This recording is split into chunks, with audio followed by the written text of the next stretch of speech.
Hello കുട്ടീസ്, നമുക്കിന്നൊരു pineapple cake ചെയ്താലോ? അതിനായിട്ട് ഒരു പൈനാപ്പിൾ എടുത്തിട്ടുണ്ട്. അവനെ നമുക്ക് സുന്ദരനാക്കി വെട്ടി വൃത്തിയാക്കി എടുക്കാം കേട്ടോ.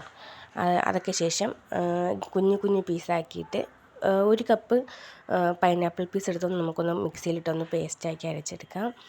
ഈ അരച്ചെടുത്തത് ഒരു പാനിലേക്ക് ഒഴിച്ചിട്ട് അതിലേക്ക് ഒരു 3 ടേബിൾ സ്പൂൺ പഞ്ചസാരയും കൂടെ ഇട്ട് നന്നായിട്ടൊന്ന് കുറുക്കിയെടുക്കണം. വെള്ളമൊന്നും ആഡ് ചെയ്യേണ്ട. ഇതിങ്ങനെ നടുക്കൂടെ വരയ്ക്കുമ്പോഴത്തേക്ക് അതേ വര പോലെ വന്നില്ലേ, അതുപോലെ വരണം കേട്ടോ. എന്നിട്ട് നമുക്ക് കേക്കിനുള്ള മാവ് അരച്ച് മാറ്റി വയ്ക്കാം. 1 കപ്പ് മൈദാപ്പൊടിയും പിന്നെ ഒരു ടീസ്പൂൺ ബേക്കിംഗ് പൗഡറും 1/4 ടീസ്പൂൺ ബേക്കിംഗ് സോഡയും കുറച്ച് ഉപ്പും കൂടെ ഇട്ട് നന്നായിട്ട് മിക്സ് ചെയ്ത് വെച്ച് മാറ്റി വെച്ച ശേഷം 3 വട്ടം അരിച്ചെടുക്കാം കേട്ടോ. എന്നിട്ട് ഒരു ബൗളിലേക്ക് 3 മുട്ട പൊട്ടിച്ചൊഴിച്ച് അതിലേക്ക് ആവശ്യത്തിന് വാനില എസൻസും കൂടെ ചേർത്ത് നന്നായിട്ടൊന്ന് ബീറ്റ് ചെയ്തെടുക്കാം. ഞാനൊരു കുറച്ച് നേരം ഒന്ന് ബീറ്റ് ചെയ്തിട്ടാണ് പൊടിച്ച് വെച്ചേക്കുന്ന പഞ്ചസാര ഒരു കപ്പ് പഞ്ചസാര ഉണ്ട് കേട്ടോ. അത് പൊടിച്ച് വെച്ചേക്കുന്നത് ആഡ് ചെയ്ത് കൊടുക്കാം. നന്നായിട്ട് പതപ്പിച്ചെടുത്ത ശേഷം ഞാനിതിലേക്ക് പൈനാപ്പിളിൻ്റെ നമ്മൾ നേരത്തെ ഇതാക്കി മാറ്റി വെച്ചില്ലേ ഒരു സോസ് കണക്ക്, അത് നമുക്കിതിലേക്ക് ആഡ് ചെയ്ത് കൊടുക്കാം. എന്നിട്ട് അതൊന്ന് മിക്സ് ചെയ്ത ശേഷം നമുക്കതിലേക്ക് സൺഫ്ലവർ ഓയിൽ ഒഴിച്ച് വയ്ക്കാം. ഞാനൊരു 2 ടേബിൾ സ്പൂൺ സൺഫ്ലവർ ഓയിലാണ് ആഡ് ചെയ്തിട്ടുള്ളത്. എന്നിട്ട് നന്നായിട്ട് മിക്സ് ചെയ്ത ശേഷം നമുക്കതിലേക്ക് കുറേശ്ശെ നമ്മുടെ അരിച്ച് വെച്ചേക്കുന്ന മാവ് ആഡ് ചെയ്ത് കൊടുക്കാം കേട്ടോ. എന്നിട്ട് നമുക്കത് ബേക്ക് ചെയ്യാനായിട്ട് വയ്ക്കാം. അതിൻ്റെ വീഡിയോ എടുക്കാൻ പറ്റിയില്ല കേട്ടോ. എന്നിട്ട് ഒരു 1/4 കപ്പ് പൈനാപ്പിളിൻ്റെ പീസ് ഒരു മിക്സിയുടെ ജാറിലേക്കിട്ട് അടിച്ച് ഒരു അരിപ്പയിലൂടെ നമുക്ക് അരിച്ചെടുക്കാം. ഞാനെനിക്ക് കുറച്ചുകൂടെ വെള്ളമോടെ ചേർത്തിട്ടുണ്ട്.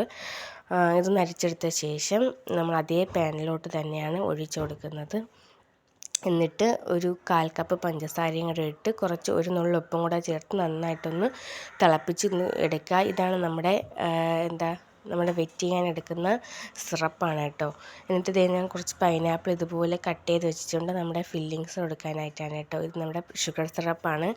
ഒരു 1/4 കപ്പ് പഞ്ചസാരയും 1/2 കപ്പ് വെള്ളം കൂടെ ഒന്ന് തിളപ്പിച്ചെടുത്തതാണ്. അതിലേക്ക് നമുക്ക് ഈ പീസസൊക്കെ ഇട്ട് ഒന്ന് വേവിച്ചെടുക്കാം. നമ്മുടെ ഈ ഫ്രഷ് പൈനാപ്പിളിൻ്റെ പീസസോ ഫ്രഷ് ഫ്രൂട്ട് എന്ത് നമ്മുടെ കേക്കിൽ വെക്കുന്നെങ്കിൽ ഇതുപോലെ ഒന്ന് ഷുഗർ സിറപ്പിൽ ഇട്ടിട്ട് വെക്കുന്നതായിരിക്കും നല്ലത്.